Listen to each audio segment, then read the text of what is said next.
सुमन का प्रेम विवाह हुआ था और उसका एक छोटा बेटा भी था। वो उसका लालन पालन बड़ी ही मुश्किलों से करती थी। सुमन का पति उसे छोड़कर चला गया था। सुमन उसकी याद में दिन रात रोया करती थी। अब क्या रोती ही रहेगी या काम धंधा भी करेगी? अरे रोते रोते अपने बेटे को निहारती रहा कर। मेरा बेटा तो पता नहीं कहाँ भेज दिया तूने, आने का नाम ही नहीं ले रहा। पता नहीं क्या पढ़ा लिखा कर भेज दिया है उसको। माँ, पता नहीं भैया कहाँ होंगे, और अच्छा भी है भैया यहाँ से चले गए। कम से कम इस मनहूस का चेहरा तो नहीं देखते। जहाँ भी होंगे खुश रह रहे होंगे। इसके साथ तो उनकी जिंदगी नर्क बन गई थी। आए दिन लीलावती और शिवानी उसको ताना दिया करती थी। वो पूरे घर में अकेली पड़ गई थी क्योंकि वो प्रेम विवाह करके आई थी। इस वजह से लीलावती और शिवानी दोनों उसको पसंद नहीं करती थी। माँ, पता नहीं इसको क्या देखकर मेरे भाई ने पसंद किया था। न देखने में सुंदर है और न ही कुछ काम आता है। इसको हमारे माथे मड़कर पता नहीं कहाँ चले गए भैया। अरे उसने पसंद नहीं किया होगा, इसी ने हमारी जमीन जायदाद को देखकर उसको अपने बस में कर लिया होगा। जादू टोने से मेरे बेटे को फंसाकर खुद शादी कर ली और अब यहाँ से जाने का नाम ही नहीं ले रही है। पता नहीं कब तक रहेगी, हमारी छाती पर मूंग दलेगी। जब भैया नहीं है तो ये यहाँ पर क्यों है? इसको भी चले जाना चाहिए। चल जाकर मेरे लिए चाय बना कर लेकर आ। अब यहाँ पर अपने बेटे के साथ मत बैठ, जो पूरे दिन सर में दर्द रखता है रो रो कर। सुमन लीलावती के लिए चाय बनाने के लिए चल देती है। वहीं शिवानी सीढ़ियों पर तेल डाल देती है, जिसकी वजह से सुमन का पैर फिसल जाता है और वो गिर जाती है, जिसकी वजह से उसकी वहीं पर मौत हो जाती है। अरे ये क्या हुआ? इतनी तेज क्या गिर गया? माँ, हमारा काम खत्म हो गया। मैंने सीढ़ियों पर सरसों का तेल डाल दिया था, जिसकी वजह से सुमन का पैर फिसल गया और वो सीढ़ियों से गिर गई। अरे ये क्या किया तूने? माना हमें उससे पल्ला झाड़ना था, पर तूने तो इसकी जिंदगी से ही पल्ला झाड़ दिया। चल, जो हुआ अच्छा हुआ, पर अब इसको कहीं ठिकाने लगाना होगा। अगर पड़ोस में से किसी को इसके बारे में पता चल गया तो लेने के देने बढ़ जाएंगे और पुलिस हमें जेल में चक्की पिसवाएगी। माँ, तो अब मैं क्या करूं? अरे करना कुछ नहीं है, इसको उठाकर पीछे वाले बागीचे में गाड़ दे, किसी को पता नहीं चलेगा। अगर किसी ने सुमन के बारे में पूछा तो? अरे तो क्या, अरे कह देंगे कि किसी के साथ भाग गई, हमें नहीं पता। आखिर हमसे कोई क्यों पूछेगा, और कह देंगे कि ये कौन सा हमारी कुछ लगती थी। शिवानी और लीलावती उसको उठाकर बागीचे में दबा देते हैं, जिससे किसी को भी पता नहीं चलता। माँ, सुमन को तो हमने ठिकाने लगा दिया, अब इस बच्चे का क्या करें? करना क्या है? अरे पड़ा रहेगा यहाँ पर एक कोने में। जब थोड़ा सा बड़ा हो जाएगा तो अनाथ आश्रम में दे आएंगे। जब सुमन ही नहीं है तो ये बच्चा हमारे किस काम का है? बेकार में हमारा काम बढ़ाएगा। लीलावती और शिवानी अपनी लाइफ में मस्त हो जाती हैं। न ही उस बच्चे को दूध देती हैं और न ही उसका ध्यान रखती हैं। एक बार बच्चा पलट खाकर गिर जाता है, तभी सुमन वहां पर आ जाती है। मेरा बच्चा गिर गया। मेरी सास और ननद दोनों को इसका तो ध्यान ही नहीं है। इस तरह से तो मेरा बच्चा मर जाएगा। मुझे इस बच्चे को ले जाकर इसका ध्यान रखना होगा। मेरा बच्चा, इस बच्चे को मुझे कहीं छुपाना होगा, नहीं तो कोई मुझे इस रूप में देख लेगा तो ये बच्चा भी मेरे हाथ से चला जाएगा। सुमन सभी जगह तलाश करती है, परंतु उसे कोई भी ऐसी जगह नहीं मिलती है। तभी उसे एक सरकारी दफ्तर दिखता है। अरे ये दफ्तर, हाँ, मुझे यहीं पर छुपकर रहना चाहिए, पर यहाँ पर तो चपरासी भी रहते हैं। हाँ, इस दफ्तर में एक पुराना शौचालय है, मैं वहीं पर रहती हूँ, वहाँ पर मुझे कोई नहीं देख पाएगा। और सुमन उस पुराने शौचालय में रहने लग जाती है और अपने चुड़ैल रूप में आकर बच्चे की देखभाल करती है, परंतु उसके लिए उसे खाने की आवश्यकता होती है।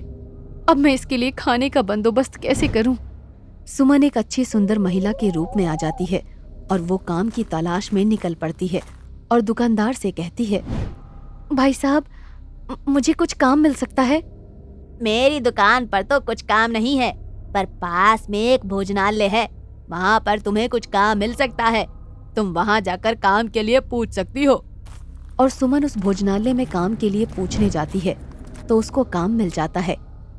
अपने बच्चे को साथ लेकर वो भोजनालय में खाना बनाने का काम शुरू कर देती है। भोजनालय का मालिक आकाश उसके काम से बहुत खुश होता है। सुमन, तुम बहुत अच्छा खाना बनाती हो। तुम्हारे खाने से मेरे सारे कस्टमर बड़े खुश होते हैं और मेरे धंधे में भी बहुत बढ़ोतरी हो रही है। बहुत बहुत शुक्रिया साहब। मैं एक काम करता हूँ, तुम्हारी तनख्वाह बढ़ा देता हूँ। ये तो बहुत अच्छी बात है, मेरा गुजारा अच्छी तरह से चल जाएगा।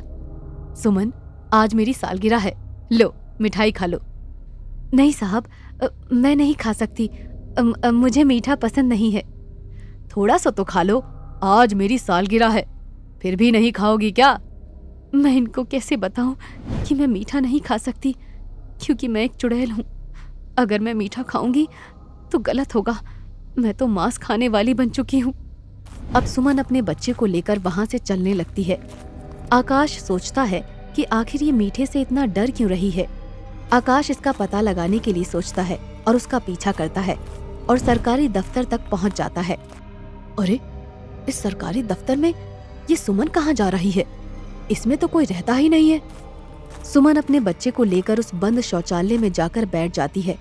आकाश उसका पीछा करता हुआ वहीं पर पहुंच जाता है। अरे, ये तो सरकारी शौचालय है। इसमें तो बहुत बदबू आ रही है। ये तो सालों से बंद है। ये यहाँ पर कैसे रह रही है? पर जब आकाश अंदर जाकर देखता है तो सुमन अपने बच्चे को दूध पिला रही होती है। उसकी आंखों में आंसू आ जाते हैं और वो अपने घर चला जाता है। दूसरे दिन आकाश उसको कुछ और पैसे दे देता है और कहता है, अपना और अपने बच्चे का अच्छी तरह से ध्यान रखो। अब सुमन अपने बच्चे को अच्छी अच्छी चीजें खिलाना शुरू कर देती है।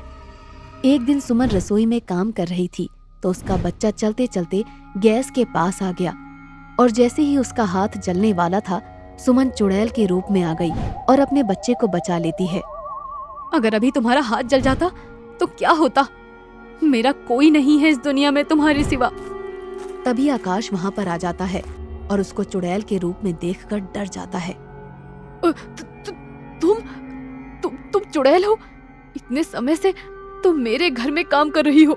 मैं एक चुड़ैल के साथ खाना खा रहा था। साहब, मैं बेशक एक चुड़ैल हूँ, पर उससे पहले मैं एक माँ हूँ। और सुमन अपनी सारी कहानी आकाश को बता देती है और रोने लग जाती है। आकाश उसको तसल्ली देता है, तुम चिंता मत करो, मैं तुम्हें इंसाफ दिलाऊंगा और तुम्हारे गुनहगारों को सजा भी दिलवाऊंगा। आकाश पुलिस को लेकर उसकी कब्र पर चला जाता है। पुलिस लीलावती और शिवानी को गिरफ्तार कर लेती है और उन्हें सजा देती है। तुम्हारा बहुत बहुत शुक्रिया साहब, अब मुझे मुक्ति मिल जाएगी।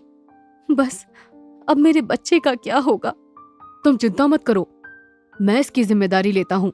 मैं इसको अच्छी परवरिश दूंगा और इसका बहुत ख्याल रखूंगा और उसको एक काबिल इंसान बनाऊंगा। तुम्हारा बहुत बहुत धन्यवाद साहब। सुमन की आत्मा को मुक्ति मिल जाती है और वो गायब हो जाती है।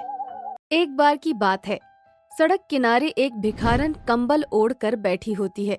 तभी वहाँ पर एक पुष्पा नाम की औरत आती है और वो औरत उस भिखारन को एक कंबल देते हुए कहती है, ये लो अम्मा, कंबल और कुछ खाने की चीज है। बहुत भूख लगी होगी ना आपको? हाँ, मैं बहुत दिनों से भूखी हूँ और मेरी भूख ये घास फूस खाकर नहीं मिटेगी। मुझे मांस चाहिए, मांस। अरे अम्मा, कैसी बात कर रही हैं आप? मांस खाना बुरी बात है। आप ताजे ताजे फल खाइए, इससे आपको ताकत मिलेगी। तुझे कहा ना कि मुझे मांस चाहिए, ये घास फूस तू ही खा। आपको नहीं खाना तो मत खाओ, लेकिन मैं आपको मांस नहीं दे सकती खाने के लिए और मैं यहाँ से जा रही हूँ। आपको जो ठीक लगे वो करो। तुझे इसकी बहुत महंगी कीमत चुकानी पड़ेगी। तूने मुझे मना किया है। मुझसे बहुत बड़ी गलती हो गई कि मैं तुम्हारे पास आई तुम्हारी मदद करने के लिए। तुम शायद इस लायक ही नहीं हो। जो तुम्हें ठीक लगता है वो करो। पुष्पा को उस भिखारन की इस बात से बहुत गुस्सा आता है और वो गुस्से से वो कंबल और फल वहाँ पर रख कर चली जाती है। ऐसे ही कुछ दिन बीत जाते हैं। ऐसे ही एक दिन पुष्पा रात को अपने पति अर्जुन के साथ सो रही होती है। तभी उसको एक डरावना सपना आता है और वो उठकर बैठ जाती है। तभी अर्जुन पुष्पा से कहता है, क्या हुआ पुष्पा, तुम ठीक हो ना? पता नहीं, मुझे एक भिखारन औरत का सपना बार बार आ रहा है। वो भिखारन औरत बहुत डरावनी सी दिख रही है। उसे देखकर मुझे बहुत डर लग रहा है। तुम ज्यादा जोर मत दो अपने दिमाग पर, सो जाओ आराम से, बुरा सपना था बस। ठीक है, मैं कोशिश करती हूँ सोने की। ऐसे ही सुबह हो जाती है और अर्जुन पुष्पा को आवाज लगाते हुए कहता है, पुष्पा, मेरी चाय कहाँ है? पुष्पा, तुम्हें सुनाई नहीं दे रहा क्या? कहाँ हो तुम? मुझे चाय चाहिए। अर्जुन पुष्पा को यहाँ वहाँ ढूंढने लगता है और वो देखता है कि पुष्पा सोफे पर अपने सर के सारे बाल आगे करके बैठी होती है।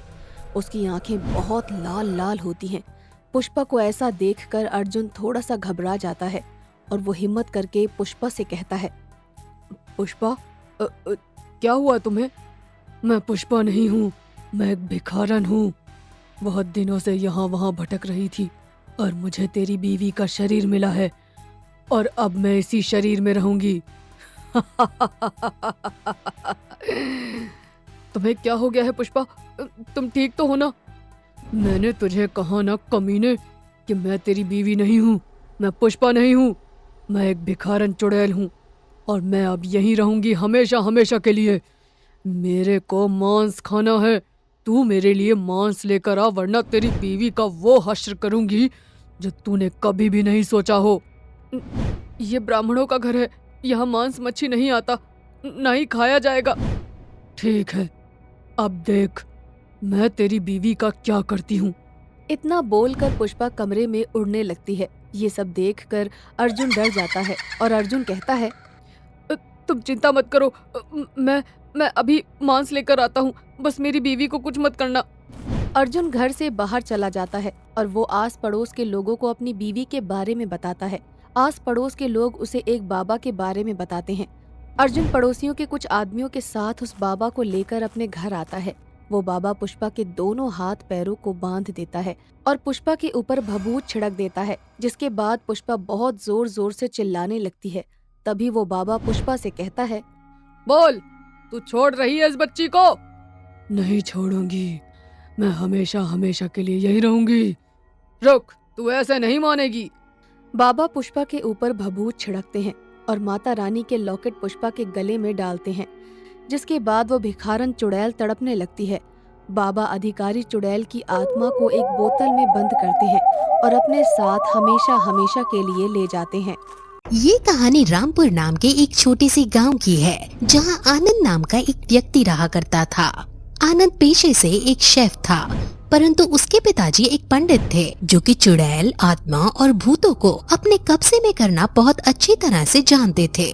बस इसीलिए आनंद भी थोड़ा निडर किस्म का व्यक्ति था और वह भी भूत प्रेतों को अपने कब्जे में करना जानता था। क्योंकि आनंद पेशे से एक शेफ था, इसलिए उसको रात में होटल से घर जाना होता था। हर रोज की तरह इस बार भी आनंद अपना काम खत्म करके रात के 1 बजे फ्री होता है और घर के लिए निकलता है। आनंद अपनी बाइक लेकर होटल से निकल जाता है कि थोड़ी ही दूर पर जाकर उसका फोन बजता है। बेटा कहाँ है? अब तक तो तू घर आ जाता था, पर आज इतनी रात हो गई है पर तू अब तक घर नहीं आया।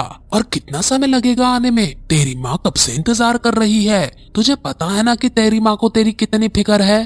पापा, मैं होटल से निकल चुका हूँ, बस आधे घंटे में घर आता हूँ। माँ को बोलो वह सो जाएं। मेरे पास घर की एक्स्ट्रा चाबी रखी है, मेरी टेंशन ना ले। मैं एक पंडित का बेटा हूँ, मैं इंसान और चुड़ैल दोनों को अपने काबू में करना जानता हूँ। ठीक है बेटा, मैं समझा दूंगा तेरी माँ को, पर तू जल्दी घर आना और आराम से आना। ठीक है पापा। इतना बोलकर उसके पिता फोन रख देते हैं और आनंद अपनी बाइक से घर की ओर निकल जाता है। थोड़ी ही दूर जाने के बाद आनंद की बाइक खराब हो जाती है और उसको सुनसान रास्ते पर कहीं भी कोई मैकेनिक की दुकान नहीं दिखती। वो पैदल थोड़ी दूर जाता है जहाँ उसको एक दुकान नजर आती है, पर वो बंद होती है क्योंकि रात बहुत ज्यादा हो चुकी होती है, इसलिए उसे कोई मैकेनिक भी नहीं दिखता। जिसके बाद आनंद खुद से बोलता है, शिट, इस बाइक को भी आज ही खराब होना था, अब घर कैसे जाऊं? तभी आनंद देखता है कि एक बस आ रही है। बस का नंबर देखकर आनंद खुद से बोलता है, आज बस से ही घर चला जाता हूँ। बाइक कल ठीक करवा लूंगा। वैसे भी ये बस मेरे गांव से होके ही जाएगी। इतना बोलकर आनंद बस को रोकता है और बस में बैठ जाता है। बस में बैठे सभी लोग आपस में बातें करते हुए जा रहे थे। ये देखकर आनंद भी सभी सवारी के साथ बातें करने लगता है और उनके साथ घुल मिल जाता है। थोड़ी दूर जाकर उन सबके साथ एक अजीब सा हादसा होता है और बस अपने आप एक कच्चे रास्ते की ओर मुड़ जाती है। ये देखकर सभी सवारी डर जाते हैं और ड्राइवर से बोलते हैं, ड्राइवर, ये आपने बस को किस साइड मोड़ दिया है? आप भूल गए हैं कि ये कच्चा रास्ता मौत की ओर जाता है। इस रास्ते पर चुड़ैल है जो पूरे बस को निगल जाती है। मैंने तो कुछ नहीं किया। ये बस मेरे कंट्रोल में है ही नहीं। ऐसा लग रहा है जैसे बस को कोई और ही चला रहा है। मुझे कुछ समझ में नहीं आ रहा ये हमारे साथ क्या हो रहा है। अरे आप सभी डर क्यों रहे हो? कच्चा रास्ता तो शॉर्टकट है। शॉर्टकट नहीं है बेटा, ये कच्चा रास्ता मौत का रास्ता है। अक्सर रात के 2 बजते ही यहाँ से गुजरने वाली सारी बसें अपने आप इस रास्ते की ओर मुड़ जाती हैं। कहा जाता है कि यहाँ एक चुड़ैल है जो पूरे बस को निकल जाती है, और सुनने में तो ये भी आता है कि वह चुड़ैल रात के 2 बजे बहुत ज्यादा शक्तिशाली हो जाती है, जो अपनी शक्तियों से सारी बसों को अपनी ओर खींच लेती है। लगता है हमारे साथ भी यही हो रहा है। हम सब की आज एक साथ मौत हो जाएगी। आप सब डरिए मत। ये चुड़ैल और आत्माएं अक्सर उन्हीं पर हावी होती हैं जो डर जाता है। अगर आप लोग डरेंगे नहीं और उस चुड़ैल का सामना करेंगे तो वो चुड़ैल इस बस को नहीं निगल पाएगी। और आप सब चिंता मत कीजिए। मेरे पापा एक पंडित हैं जो भूत चुड़ैल को अपने काबू में करना जानते हैं, और मैंने भी उनसे ये विद्या सीख रखी है। मैं चुड़ैल और भूतों को अपने कब्जे में करना जानता हूँ। बस में बैठे सभी सवारी अपनी जान बचाने के लिए भगवान से प्रार्थना करने लगते हैं। तभी वह लोग देखते हैं कि उनके आगे चल रही बस को वह चुड़ैल निकल जाती है, जिसके बाद सभी लोग और भी ज्यादा डर जाते हैं और भगवान का नाम लेने लगते हैं। तभी आनंद अपने बैग में से गंगा जल, रुद्राक्ष की माला और सिंदूर निकालता है और सभी को बस में एक जगह इकट्ठा करके उनके चारों तरफ एक घेरा बना देता है, और खुद अपने हाथों में गंगा जल और रुद्राक्ष की माला लेकर बस के दरवाजे पर खड़ा हो जाता है। जैसे ही बस को निकलने के लिए चुड़ैल आती है, आनंद उस चुड़ैल के ऊपर गंगा जल छिड़क देता है, जिससे वह चुड़ैल तड़पने लग जाती है और आनंद से बोलती है, कौन है तू? तेरी इतनी हिम्मत कि तूने मुझे चोट पहुंचाई। मैं तुझे नहीं छोड़ूंगी। अब मैं पहले तुझे निकलूंगी, उसके बाद इस बस को निकलूंगी। मेरे होते हुए ना तो तू इस बस को निकल सकती है और ना ही मुझे। आज मैं तुझे मुक्ति दिला दूंगा। उसके बाद यहाँ से सारी बसें आराम से जा सकेंगी। अब लोग रात में घर जाने से डरा नहीं करेंगे। अब तो किसी का कुछ नहीं बिगाड़ सकते। इतना बोलकर आनंद एक बार फिर उसके ऊपर गंगा जल छिड़कता है और कुछ मंत्र पढ़ता है, और चुड़ैल कमजोर होकर नीचे गिर जाती है। जिसके बाद आनंद उसके ऊपर रुद्राक्ष की माला और सिंदूर डाल देता है और चुड़ैल भस्म हो जाती है। ये देखकर बस में बैठे सभी लोग बहुत खुश होते हैं और पीछे से आ रही बस भी अपने आप रुक जाती है। बस में बैठे सभी यात्री उतरकर आनंद को धन्यवाद करते हैं, जिसके बाद आनंद और बाकी सब लोग हंसते हुए अपने घर जाते हैं। अपने घर जाने के बाद आनंद आराम से खाना खाकर सो जाता है और खुद से बोलता है, आज मुझे बहुत अच्छा लग रहा है। आज मैंने इतने सारे लोगों की जान बचाई। थैंक यू पापा, मुझे इतना निडर बनाने के लिए। जिसके बाद उस रास्ते से सारी बसें आराम से आती और जाती हैं। अब वहाँ से चुड़ैल का साया खत्म हो जाता है और आनंद को इस बात की खुशी होती है कि जो विद्या उसने अपने पापा से सीखी थी, उसने उसका सही इस्तेमाल किया और काफी लोगों की जान भी बचाई।